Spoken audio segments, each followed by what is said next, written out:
우리 시간 신명기 6장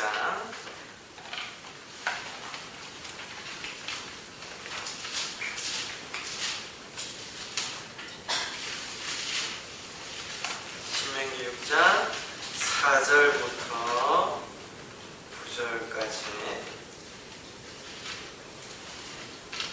신명기 6장 4절부터 9절 한 절씩 교독하겠습니다. 이스라엘아 들으라. 우리 하나님 여호와는 오직 유일한 여호와이시니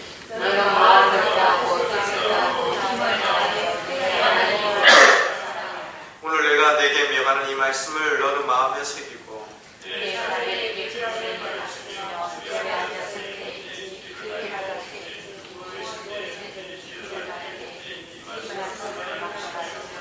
너는 또 그것을 내 손목에 매어 기호를 삼으며 내 미간에 붙여 표로 삼고 아멘. 네, 신명기 말씀 좀 딱 책갈피로 잡아두시고요. 오후 시간에는 말씀 많이 찾아볼 겁니다. 졸리기도 하고 피곤하기도 하고 이런 시간이니까 말씀을 좀 많이 찾아봤으면 좋겠고요. 지난 주중이었나요? 우리 몇몇 분과 이야기를 하는 중에 주보에 이 교동문이 틀려서 지난 예배 때 일순간에 우리가 멈췄던 적이 있잖아요. 네, 교동문 없이 그냥 성경책을 찾아보면 좋겠다라고 하셔서 가만 생각하니까 성경책을 많이 보도록 하는 게 좋은 거예요. 성경책도 많이 찾고 성경책에 있는 성식을 보고 찬송가도 보고 처음에 개최 준비할 때 이 화면을 달 수도 있었고 또 달려가는 시점이 그게 고민이었어요. 물론 이제 찬양할 때 좀 아쉬운 게 서로의 얼굴들 좀 보면서 얼굴 들고 찬양을 하기를 원해서 고민을 했던 거였는데 악보를 보면서 하니까 조금 아쉽죠. 그런데 그것보다는 성경책을 직접 자기가 펼치는 것이 제일 좋다. 그래서 앞으로도 오후 8시간에는 좀 말씀을 많이 찾아볼까 해요. 그러니까 좀 펜이라든지 개인적으로 나의 성경책에 이런 좀 마킹을 할 수 있는 북마크라든지 이런 것들을 좀 가지고 공부하면서 배우면서 말씀을 나눴으면 좋겠습니다. 오늘 다루려고 하는 주제가 조금 저에게는 힘든 주제예요. 근데 저에게만 힘든 주제는 아니고 우리 모두에게 힘든 주제입니다. 제목을 한번 볼까요? 그리스도인의 가정이죠. 근데 왜 목사님께 힘든가요? 제가 가정에서 100점 만점의 남편 이고 싶은데 그렇지 못할 수만들 있습니다.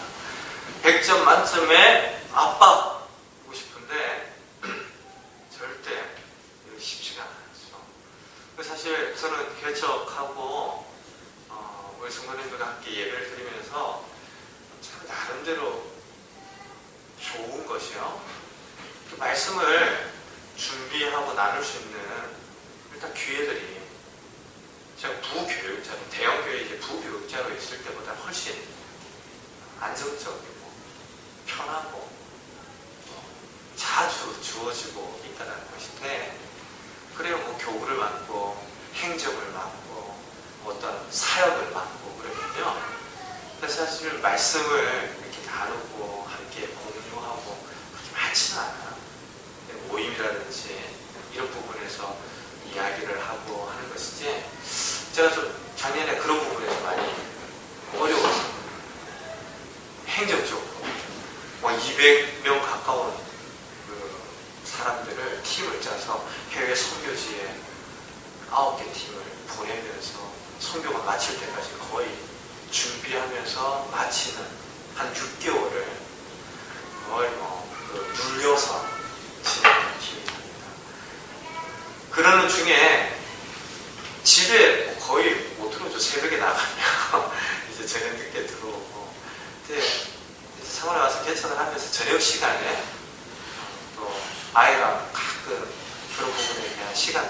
공유할 수 있다는 거 참 다행스러운데, 그래도 100점 만점에 아빠냐? 그래요. 그래서 저에게 좀 힘든 주제인데, 마찬가지겠죠? 100점 만점에 아내이고 싶고, 남편이고 싶고, 자녀이고 싶고, 부모이고 싶은데, 말씀에 비추어 보면 늘 우리의 부족한 면들을 보기 때문이거든요. 그래서 이 시간, 이 가정이란 주제를 좀 다루기가 좀 불편하다. 또 하나는, 우리가 이게 개척교회를 하는데 몇 가정 모여서 예배하냐, 제 선배 목사님이 지난주 중에 전화를 물어보셨어요. 저희가 4가정 모여서 예배를 드립니다. 그랬더니, 제주도 좋다. 지금 내려가지 얼마나 됐다고 4가정이냐. 그런데 가보면 저도 포함한 4가정이잖아요. 그러면 사실은 가정이에요. 그러니까 우리 관계 안에서도 벌써 아버지와 아들과 자녀들로 이렇게 연결이 되어 있으니까, 그리스도인의 가정이라고 하는 주제들을 가지고 이야기를 하는 목회자 입장에서 말씀 그대로 전한다 하면 그만인데 좀 부담이 있더라고요. 그래서 이번 주 오후에 그리스도인의 가정이라는 주제를 좀 넘어가서 다른 주제로 갈까, 이렇게 많은 생각들을 했는데, 아니에요. 우리 그리스도인의 삶은 언제나 말씀에 비추어지는 겁니다. 전하는 자도 그렇고 듣는 자도 그렇죠. 말씀이 표준이고, 말씀이 이정표이고, 말씀이 우리 인생의 가장 정확한 지침서입니다. 그래서 지금 나의 형편이 어떠하든지 말씀에 비추어서 생각하는 것이고요. 지금 우리가 완전하지 못하다고 해서 이 주제들을 피해버리면 그런 영역들에 대해서는 계속해서 침묵하게 돼요. 앞으로 그럴 일은 없을 겁니다.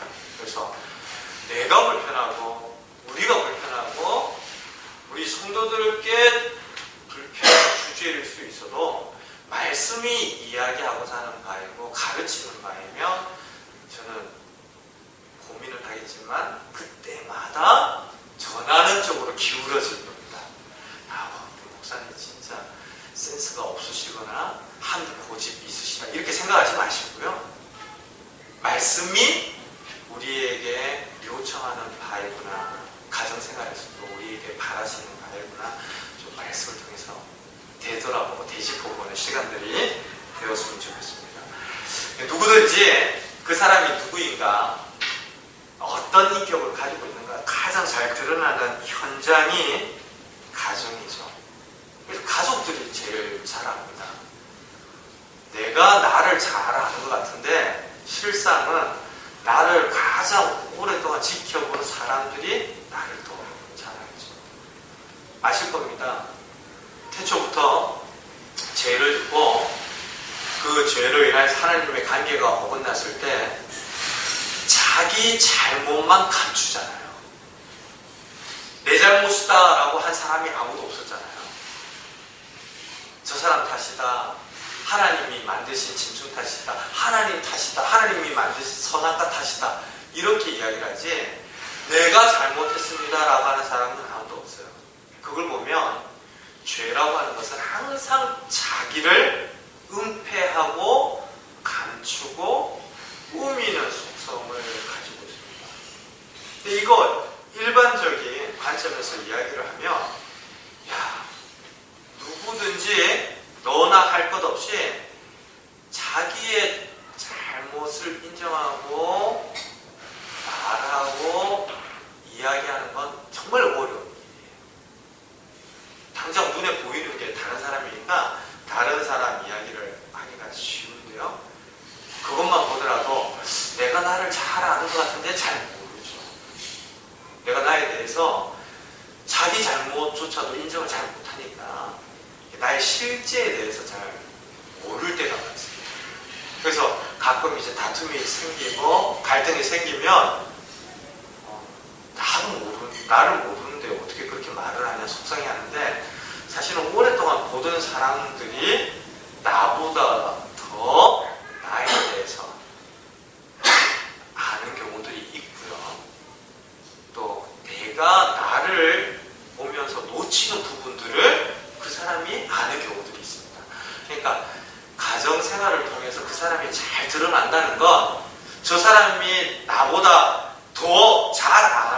것이다 라는 사실만 있는 게 아니에요.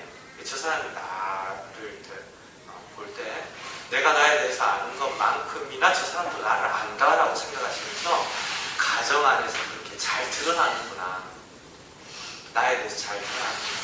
그래서 가정 안에서 부모님과 자녀들과 가족 안에서 내가 어떤 존재인가, 어떻게 비춰지는가를 좀 생각할 필요가 있는 거죠.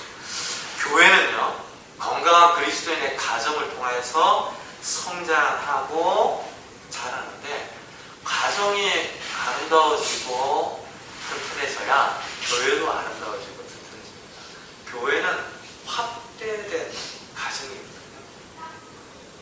우리 가정이 참 행복해요. 근데 교회는 너무 아닌 것 같아요. 이런 경우들도 있지만 결국에는 가정과 가정이 모여서 교회가 되니까 가정 중요하다. 가정이 우선이고 가정이 정말 중요한 이 천국의 디지털 같은 단위다 라는 것을 알 필요가 있습니다. 차라리 이렇게 이야기를 해도 될 것 같아요. 교회가 있지만 가정은 가장 1차적인 교회입니다. 그래서 우리가 가정 생활에서 내가 잘 드러나고 또 가정이 건강한 교회를 이루고 가정이 행복해야 나도 행복하고 교회도 행복하고. 그래서 늘 내가 서 있는 어떤 지점에서 안주하거나 만족하지 말고 말씀을 통해서 좀 비추어보고 묵상하면서 노력을 해나간다면 더 좋겠다라는 생각이 들어요. 자, 먼저 저마다 꿈꾸고 소원하는 가정이 있을 터인데 이야기해보자고 그러면 다 그런 거죠. 더 따뜻하고 건강하고 든든하고 어떻습니까? 더 화목하고 뭐 이런 가정 말할 거예요. 근데 현실은 좀 어떻죠? 쉽지가 않죠. 그런 가정들도 있습니다. 예전에 지도하던 청년들이 결혼한다고 해서 상담을 했는데 제가 막 웃으면서 이야기했어요. 이제까지 싸울 때 제일 크게 싸운 적이 언제냐니까 굉장히 큰 눈을 보고 저를 바라보면서 목사님 저희는 한 번도 안 싸웠어요. 에이 무슨 말이야, 한 번도 안 싸운 커플이 어딨어. 누구라도 싸우는데 결혼하고도 싸우는데 제가 그렇게 이야기를 했더니 자기들은 8년 동안 한 번도 싸운 적이 없대요. 그런 커플들도 분명히 있습니다. 그래서 화목하고 행복하고 우리 가정은 더 이상 바랄 것이 없습니다. 분명히 있어요. 있는데 대부분의 경우에는 그런 가정, 화목하고 다툼 없고 갈등이 없는 가정들을 꿈꾸고 소원하지만 현실 가운데서는 그렇지 못한 경험들을 합니다. 서로 대화가 되지 않기도 하고 바라는 바들이 다르기도 하고 또 어떤 부분에서는 참 이렇게 쉽게 마주하기가 어려워진 그런 가정들도 많죠. 자, 이런 가정들을 향해서 말씀을 주시는데 에베소서 5장 말씀입니다.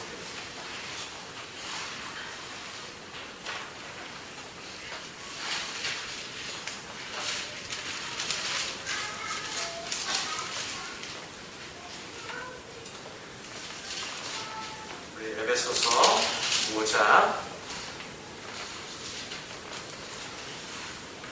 같이 한번 읽을까요? 22절부터 23절입니다. 아내들여 자기 남편에게 복종하기를 주께 하듯 하라. 이는 남편이 아내의 머리됨이 그리스도께서 교회의 머리된 것 같음이니 그가 바로 몸의 구주시니라. 가정에 있어서 부부 관계가 제일 중요한데 그 부부 가운데 지켜야 될 성경의 가르침으로 우리에게 주어지는 것이 어떤 내용입니까? 남편에게 복종하라. 근데 누구에게 하듯 하라고요? 주께 하듯 하라. 제가 이 말씀을 가지고 성경 공부 참 많이 했었습니다. 여자 청년들하고 성경 공부를 할 때요, 어떻게 이럴 수가 있습니까, 목사님? 이런 이야기 종종 들었어요. 성경이 하나님 말씀인 것도 알고 하나님께서 우리에게 주시는 교훈인 것도 알겠는데 복종하라. 이게 너무 아니지 않아요? 이런 이야기죠. 근데 여러분들 잘 곰곰이 생각해 보시기 바랍니다. 사실은 아내들에게만 하는 말씀이 있는 것이 아니고요. 남편들에게 하는 말씀도 있거든요. 근데 먼저 아내들에게 그 남편에게 복종하되 주님을 대하는 것까지. 왜냐하면 남편이 자리하고 있는, 짊어지고 있는 독특한 역할과 기능이 있기 때문입니다. 이 시대가 바뀌어도 목의 사인이 뭐 이런 이야기들을 해도 그 남성으로서 짊어지는 역할들이 있죠. 가장의 역할들인데, 물론 그런 가장의 역할들이 어긋나 깨어진 가정들도 있지만, 크고 작은 일들을 결정하고 또 다스리고 인도해 나갈 때 남편에게 맡겨진 독특한 역할들이 있습니다. 성경이 그것을 이해하는 것이고, 아내들에게 주님을 대하듯 하면서 주께 복종하듯 남편의 이야기를 다르다라고 이야기합니다. 근데 좀 지내다 보면 남편이 연약한 존재이고 죄인이니까 내가 기대하는 것만큼 되지 않는 경우들이 있습니다. 그러면 이제 여성들께서 억세지기도 하고 늘 나도 모르게 하고 있는 잔소리가 길어지기도 하고, 그러다 보면 가정 안에서 화목함이 깨어지는 것들은 참 많아요. 성경이 가정에서 부부생활이 중요하고 부부생활에서 가장 먼저 아내들에게, 남편에게 복종하라라고 이야기하고 있습니다. 이와 더불어 성경 곳곳을 보면 남자의 독특한 역할에 대해서, 기능에 대해서 이야기하는 부분들이 있는데요. 고린도전서 하나만 좀 볼까요?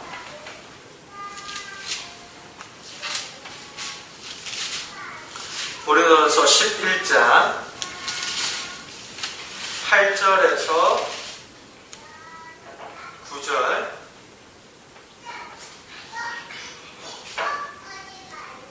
같이 읽죠. 남자가 여자에게서 낳은 것이 아니요 여자가 남자에게서 낳았으며, 또 남자가 여자를 위하여 지음을 받지 아니하고 여자가 남자를 위하여 지음을 받은 것이니. 성경이 이 부분을 이렇게 이야기합니다. 근데 이것은 그냥 창조의 질서, 선후 관계가 아니고요.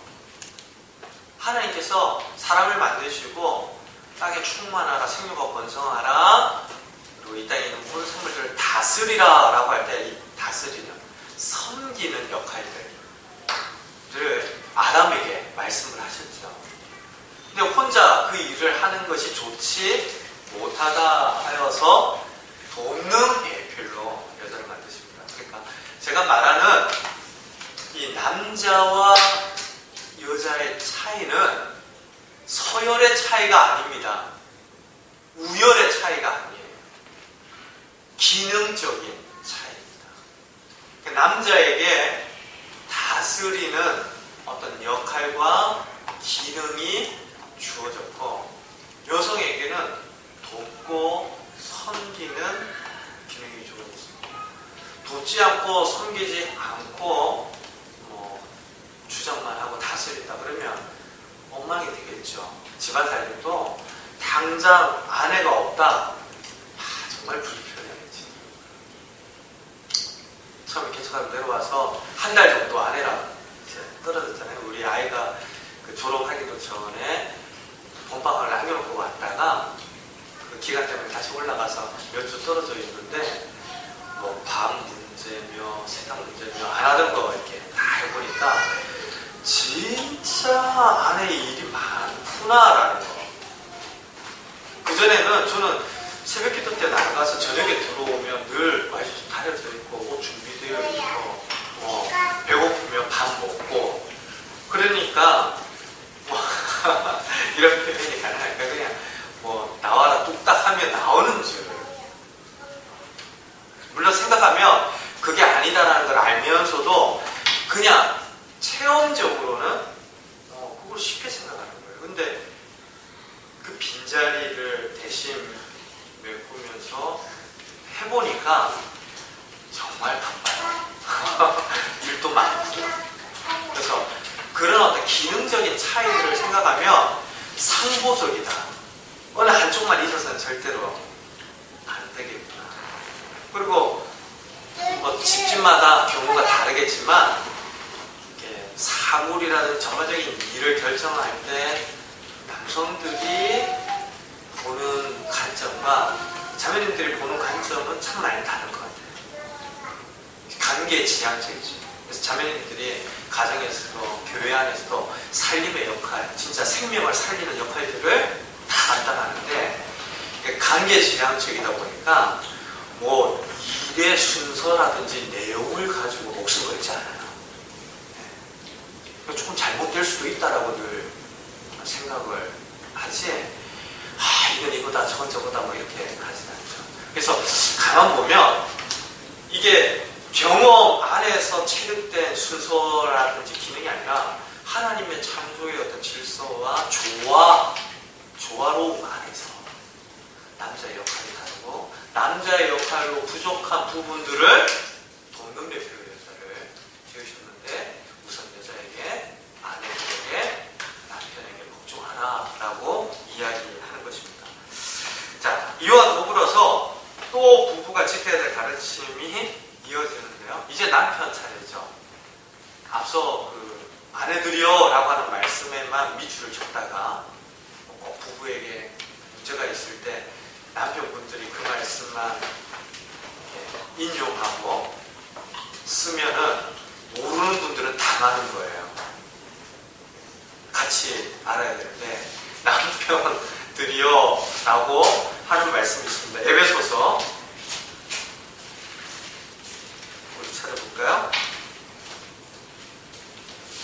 5장 25절 같이 한번 읽죠. 시작. 남편들아 아내 사랑하기를 그리스도께서 교회를 사랑하시고 그 교회를 위하여 자신을 주심같이 하라. 자, 남편들아 아내 사랑하기를 그리스도께서 교회를 사랑하시고 그 교회를 위하여 자신을 주심같이 하라. 앞서 아내들에게 이야기하는 것만큼이나 굉장히 중요한 그리고 막중한 말씀을 주시고 있습니다. 어떻게 사랑하라고 하십니까? 예수님께서 교회를 예수님이 교회를 위하여 죽으셨잖아요. 그러니까 아내를 예수님께서 교회를 사랑하는 것 같이 사랑한다면 어떻게 해야 됩니까? 십자가를 수없이 지셔야죠. 수없이 죽는 것과 같은 내어주는, 그리고 그를 위하여 희생하는 이런 사랑으로 섬기라, 사랑하라 라고 이야기를 합니다. 자, 만약 주께 하듯 하고 주께서 교회를 사랑하시는 것 같이 살아가면 어떨까요? 그 가정이 어떻게 될까요? 부부관계가 안 봐도 선하죠? 네, 참 귀하고 아름다운 가정이 될 겁니다. 그래서 결혼하는 믿는 우리 처녀들에게 이 말씀을 가지고 종종 주례를 하기도 하는데요.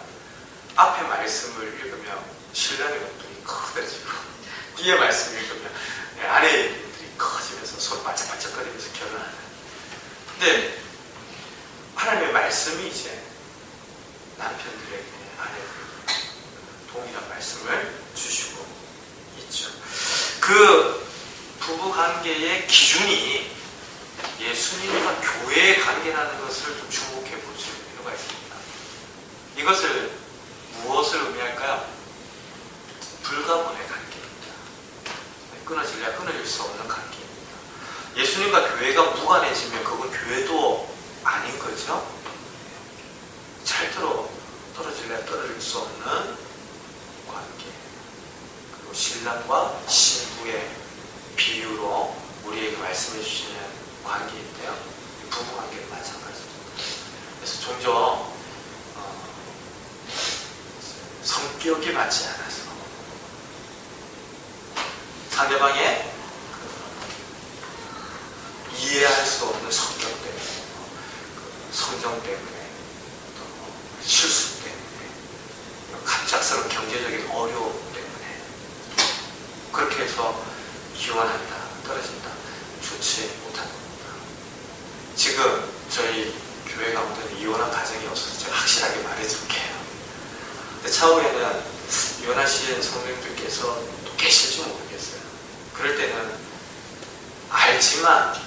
알고는 있지만 뒤로 그냥 상처가 되는 아픔이기 때문에 그런 부분에서 명확하게 이야기를 할 수 있는 기회가 얼마나 있을지 모르겠지만 아셔야 됩니다. 떨어질 수 있는 관계가 아닙니다. 죽게 하듯 하고 교회를 사랑하듯 하는데 우리가 인간적인 어떤 기준과 판단들을 가지고 떨어져서는 안 되겠다. 그런 이야기들도 좀 가급적 삼가하셔야겠죠. 네, 그런 이야기입니다. 이혼과 관련된. 그런 수없이 이야기들을 하면서 모든 부부들이 지난다고 그래요. 그러니까 뭐 술 한 잔씩 하시다가도 그런 이야기를 하시는 분들이 있는가 하면 진짜 너무 속상한데 그걸 달랠 수가 없어서 툭 이제 내뱉는 이야기들이 쌓이고 쌓이면 굉장히 관계를 어렵게 만드는 이야기들이 된다고 보니까 죽게 하듯 한다, 교회를 사랑하듯 한다 라고 생각하면서 하나님이 바라시는 소원이 이거다 라고 분명하게 정리하고 부부 생활을 위해서 기도하고 노력했습니다. 또 가정 안에서는 부모님과 자녀들의 관계도 있는데요. 에베소서 6장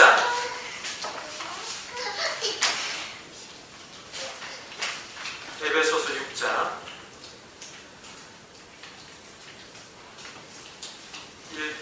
1절부터 4절 말씀 우리 같이 한번 읽을까요? 자녀들아 주 안에서 너희 부모에게 순종하라. 이것이 옳으니라. 내 아버지와 어머니를 공경하라. 이것이 약속이 있는 첫 계명이니 이로써 내가 잘되고 땅에서 장수하리라. 또 아기들아 너희 자녀를 노엽게 하지 말고 오직 주의 교훈과 훈계로 양육하라. 먼저 자녀들에게 이야기하는데 부모님을 공경하라, 사랑하라는 얘기죠. 그리고 부모님 말씀에 순종하라, 이것이 옳다라고 이야기하는데 좀 주목해서 볼 필요가 있는 것은 주 안에서입니다. 1절 보세요. 자녀들아 주 안에서. 그러니까 여기서 말하는 순종은 맹목적인 순종이 아니에요.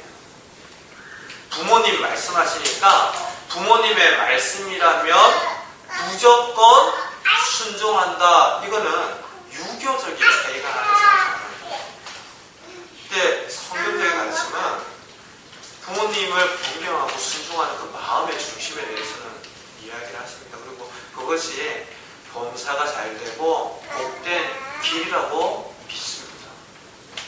근데 주 안에서 우선하는 가치와 순위가 신앙이다.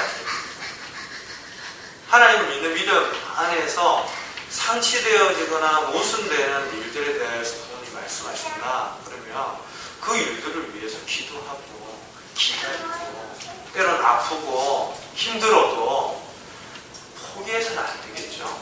주 안에서.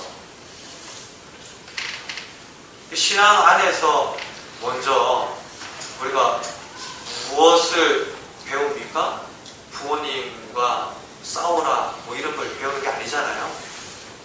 주 안에서 하나님의 말씀 안에서 부모님을 공경하고 순종하라 라는 이야기를 듣기 때문에 사실은 그런 갈등과 마찰이 있을 때 신앙적인 부분을 생각하고 더 그런 부분에서 노력을 해야겠죠. 왜냐하면 그것이 하나님의 소원이기 때문에 그렇습니다. 근데 이제 자녀들에게만 무거운 짐이 지는 게 아니고 부모들에게도 짐이 주어져 있는데 또 아비들아 너희 자녀를 노엽게 하지 말고 오직 주의 교훈과 훈계로 양육하라.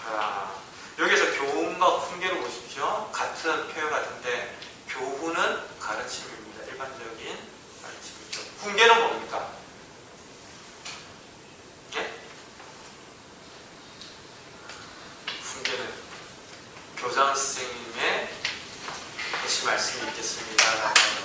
그런 거죠. 그러니까 교훈과 책망과 바르게 함과 의로 교육하기에 유익하니 라는 디모데 말씀을 생각할 때에 교훈과 훈계라고 하는 것이 훈계가 책망이라고 하는 거예요. 바로 잡아주는 거. 막 몰려있다 라는 것을 알고 있습니다.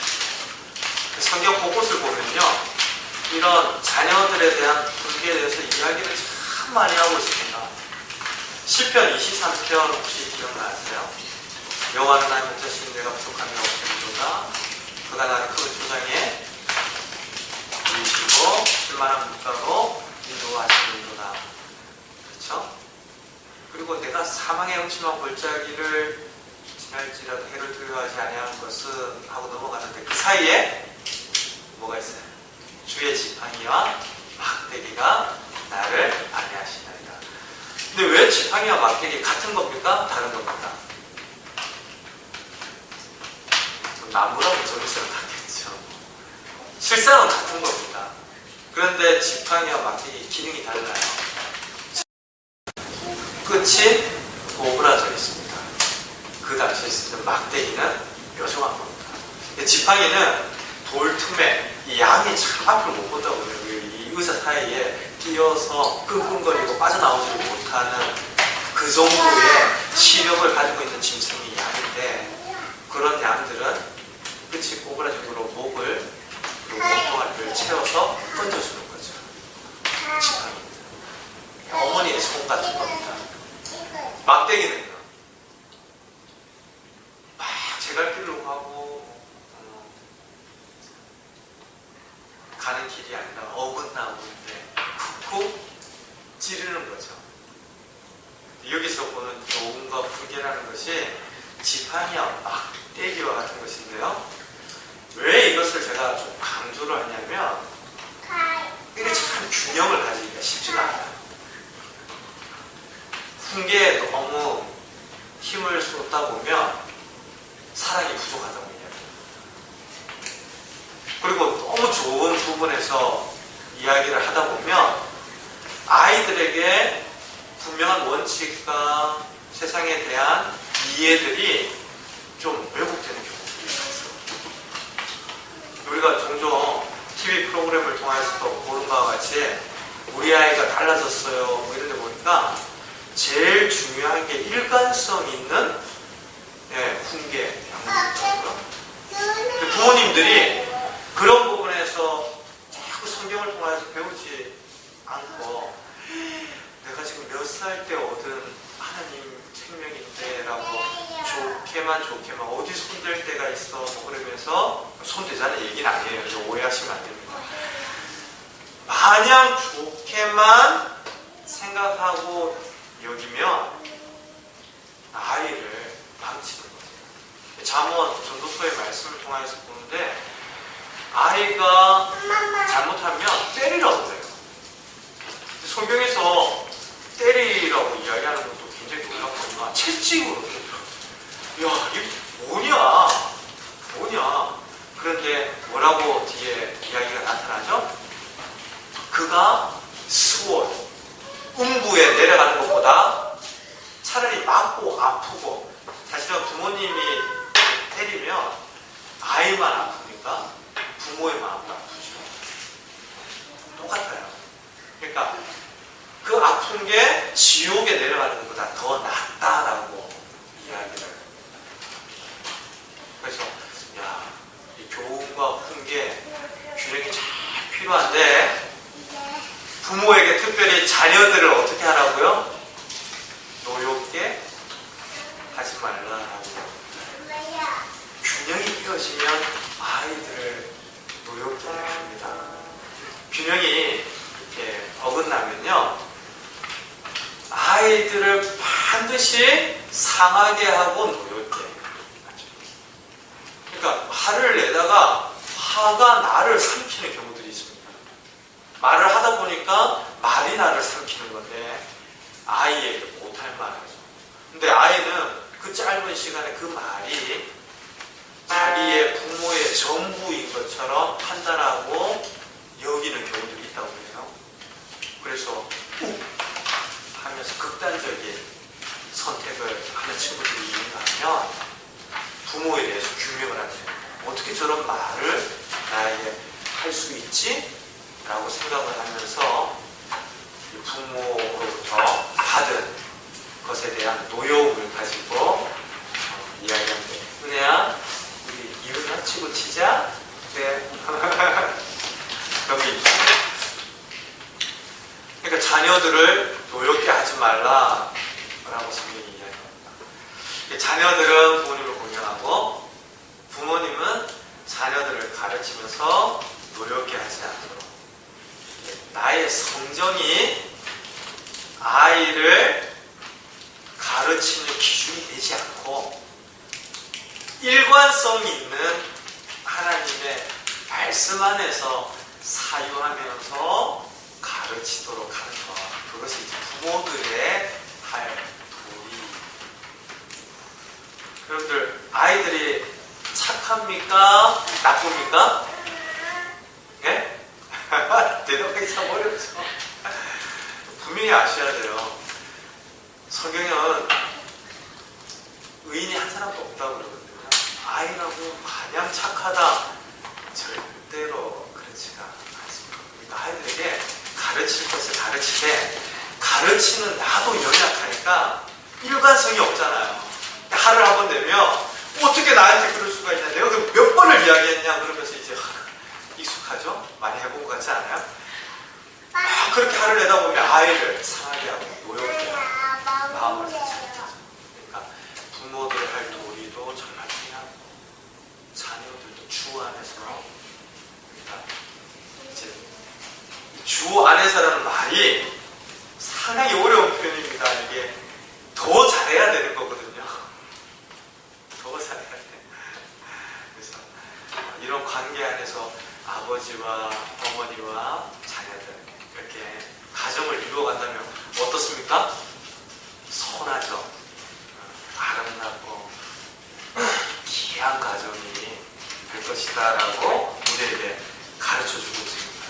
자, 하나님께서 허락하신 가정은요, 부부관계도 그렇고 부모님과 자녀의 관계도 그렇고 이 관계 안에서 이상적인 교회다라고 할 수 있는데 작은 교회잖아요. 작은 교회인데 이 교회를 통해서 우리들은 결국 신앙이 자라고 서로 돕고 성숙하고 있는데 우리 가정이 천국을 닮아가고 천국이 되어가고 하나님 말씀의 교훈들을 따라서 서로 사랑하고 섬기다 보면 이보다 더 좋을 수는 없다라고 하는 참 좋은 교회의 모습으로 이어지겠죠. 그래서 우리가 이 일을 위해서 제일 중요한 것이 무엇인가? 오늘 우리가 읽은 신명기 6장 말씀인데 다시 한번 볼까요?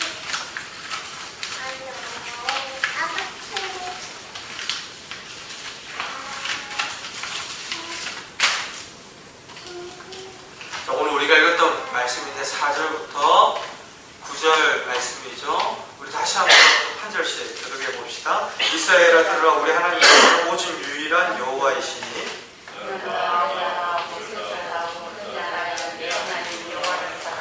오늘 내가 내게 명하는 이 말씀을 너는 마음에 새기고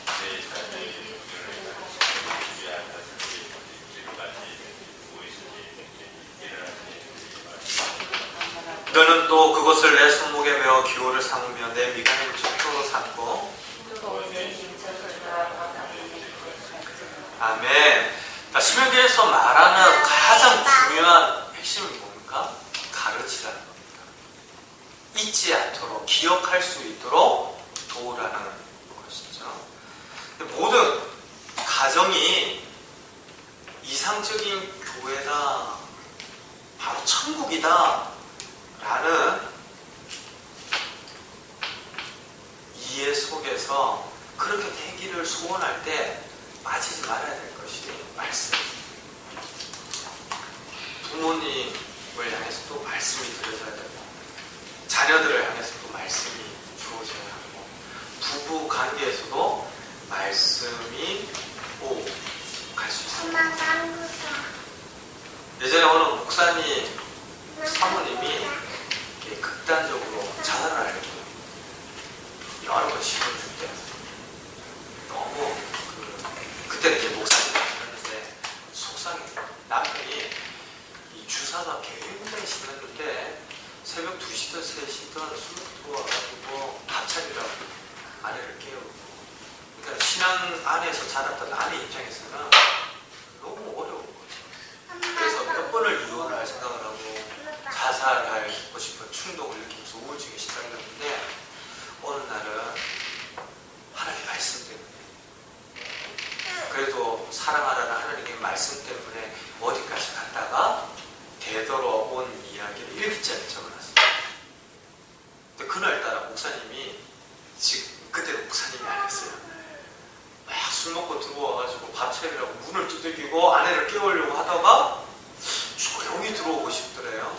조용히 들어와서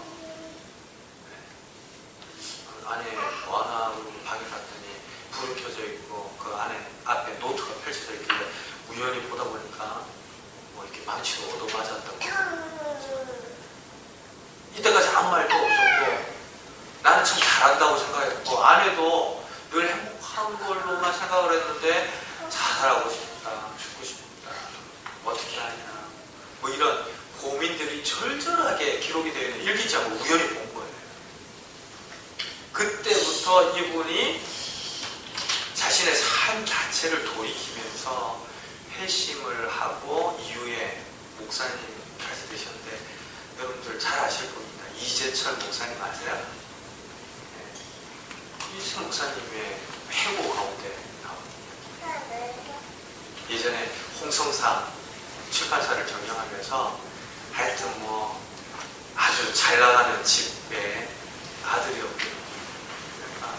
막 세상적으로 살고 막 살다가 주님께서 회심하고 하나님께로 돌아오게 되는 그런 결정적인 계기가 말씀을 붙들고 고민하는 아내, 말씀을 가지고 실험하고 있는 아내 때문에, 그 글 때문에 돌아왔다는 거예요. 그러니까 결국에 가정을 바로 세우는 힘은 어느 누군가에게서 시작된 말씀에 있는 것인데, 지금 신명기 말씀 보세요. 어떻게든 가르치라는 겁니다. 무슨 수를 써서라도 가르치라는 거예요.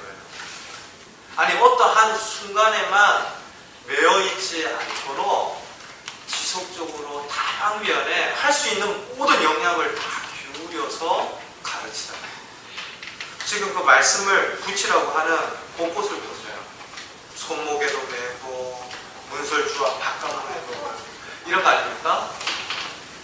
아이들이 어린 집에 종종 신방을 하다 보니까요, 뭐 집집마다 서랍장들에 뭐 청 테이프며 뭐 테이프로 아예 도배를 한 집도 있고, 또 곳곳마다 어린이들 볼 수 있는 뭐 글자, 뭐 저기 제가 사역하던 이전 교회에서는 곳곳마다 알파벳 명령 뭐 이런 거 붙여놨는데, 그걸 누가 뭐 보면서 외우기라도 할까 싶은 나이대의 아이들에게 붙여놓는 거예요. 그것부터 보라고, 어렸을 때 눈으로 보고 들으면서 크라고.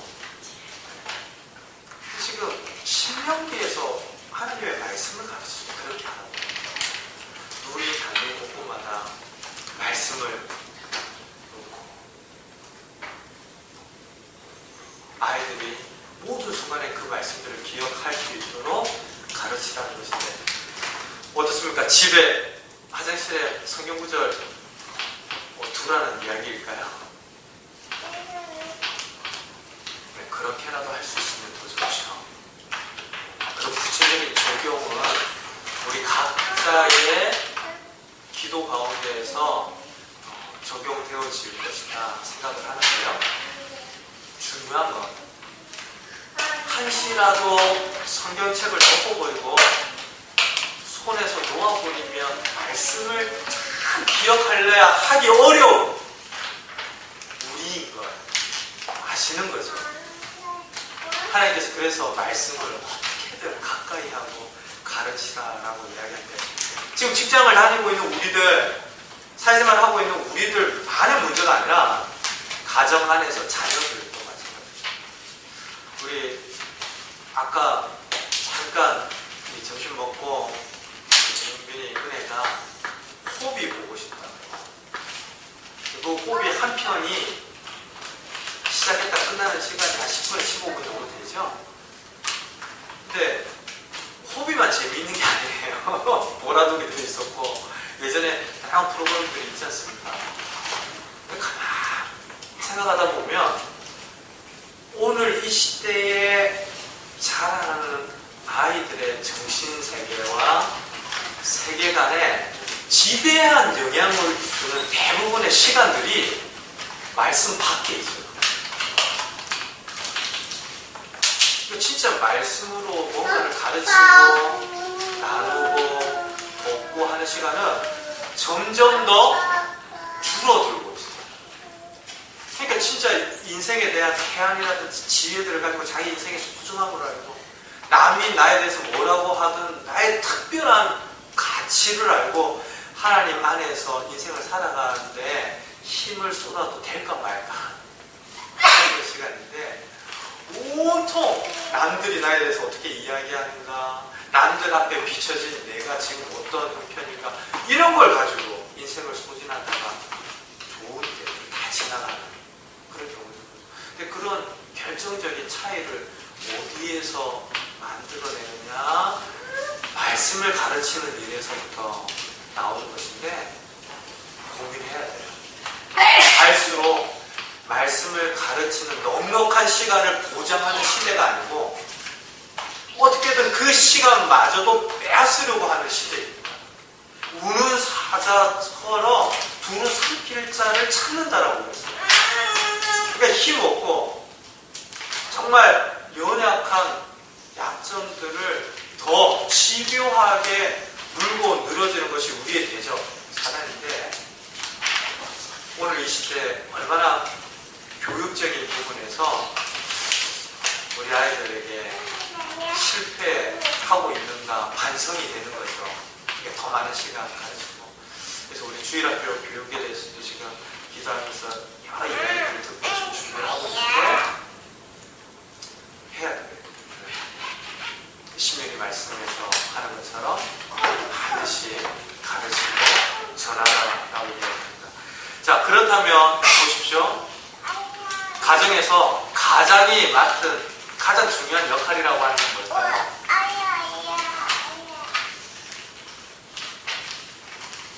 말씀을 가르치는 것. 말씀을 가르치는 일을 가장이 가장 크게 짊어지고 있다라고 보시면 됩니다. 나는 가장이 아니니까 괜찮다. 그런 이야기가 아니죠. 가정 안에서는 아버지도 가장이고 어머니도 가장과 같습니다. 남편에게 가장이 있다면 누가 가장일까요? 아내가 가장이죠. 아내에게 가장이 있다면 남편이 없습니다. 그러니까 가장이다라고 하는 이 표현을 아버지에게만 다 짊어지고 가지 말고 누군가를 돕는 자로 내가 서 있다면 내가 할 수 있는 가장 큰 일 중에 하나가 말씀을 전하고 가르치는 일이다라고 기억하시면 틀림이 없습니다. 아내에게 말씀을 나눌 수 있는 역할은 남편이 하는 것입니다. 남편에게 말씀을 나눌 수 있는 역할은 누가 합니까? 아내가 하죠. 그 자녀들에게 부모님이 같이 하는 거예요. 저는 이런 나눔을 정말 잘하는 집사님 한 분을 알고 있는데요. 이 집사님은 탁월한 이야기꾼이에요. 제가 새벽 기도에 너무 가정한 사역 때문에 우리 청년들만 따로 드리던 새벽 기도에 한번 집사님을 초청해서 말씀을 들었던 적이 있는데 너무 재미있어요. 근데 그분은 어떻게 말씀을 이야기하냐면 그런 차원보다 이제 큐티죠. 말씀을 읽고 묵상되어진 것들을 나누는데 내가 오늘 무엇 하다가 말씀을 생각해서 그 말씀을 기억하고 뭐 이런 일들을 이렇게 해봤더니 너무 좋더라. 근데 만약 안 했으면 얼마나 큰일 날 뻔했어. 이런 이야기들을 일상의 소재들과 같이 이야기를 너무 잘해요. 근데 그분을 보면서 제가 그런 생각했어요.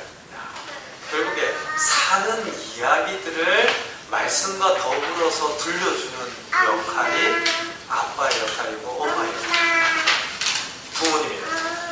내가 말씀 가지고 살아보니까 나에게 이런 일이 있었고 본을 보이는 얘기인데 내가 말씀 가지고 이렇게 묵상하면서 이런 일들을 만나보니까 정말 야, 너 공부해야 돼. 공부 안 하면 너 인생의 밑바닥을 전전하게 될 이런 거 말고요. 이런 거 말고. 너 공부해야 돼. 내가 공부 안 해보니까 진짜 공부 못하는 아이들은 학교에서나 다른 사회에서 사람 취급도 안 해. 이런 거 말고. 그럼 공부하려고 하다가도 어려워지겠지. 그냥 말씀 가지고 내 시간들을 살아가려고 내 주어진 기회들이 다 천국이라는 걸 알면서 내가 이런 마음으로 일을 해보니까 그 전에 죽겠다 하는 일들이 좀 달라지더라. 공부도 마찬가지인 것 같아. 이런 내가 경험하고 살아온 이야기들을 나누면서 그 가정에 말씀을 싣는 일들이 해나갈 때 좀 시간이 더디 걸리겠지만 가정을 변화시키는 능력이 어디에서부터 옵니까? 사람을 바꾸는 능력은 오직 하나님께 있죠? 믿으시죠? 네, 가정을 변화시키는 능력은 하나님의 말씀에 있습니다. 그래서 그런 일들을 우리가 함께 해나가자라는 뜻이죠. 사랑하는 성도 여러분, 그리스도인의 가정은 하나님의 말씀이 있는 곳입니다. 하나님의 말씀이 전수되고 가르쳐져야 하는 곳입니다. 하나님께서 다스리는 천국과도 같은 곳이어야 하죠. 오늘 주일 낮에 들었던 말씀과 함께 연결해서 내가 얼마나 말씀을 따라서 남편의 역할, 아내의 역할, 부모의 역할, 자녀의 역할을 감당하고 있는지 되돌아보고 우리 그리스도인의 가정생활 지혜롭게 말씀 안에서 감당하는 저와 여러분들 되시기를 바랍니다. 그리고 주어지는 모든 기회들을 통하여서 말씀을 힘입어 살아가는 우리의 이야기를 좀 나누면서 내가 막 설교를 하려고 그러면 힘들잖아요. 긴장되고 말씀 자체가 답답하게 느껴지는 경우도 있고 내가 묵상하고 배운 대로 살았던 이야기, 생각했던 이야기들을 즐겁게 이야기하십시오. 그러면 그 이야기 속에 담긴 말씀의 씨앗들이 그 사람의 생각과 운명까지도 바꾸는 하나님의 능력이라는 것을 다시 한번 신뢰하면서 오늘 신명의 말씀 그대로 우리 가정 안에서 말씀이 회복되어진 은혜 넘치시기를 주님의 이름으로 축원드립니다. 우리 같이 한번 기도할까요?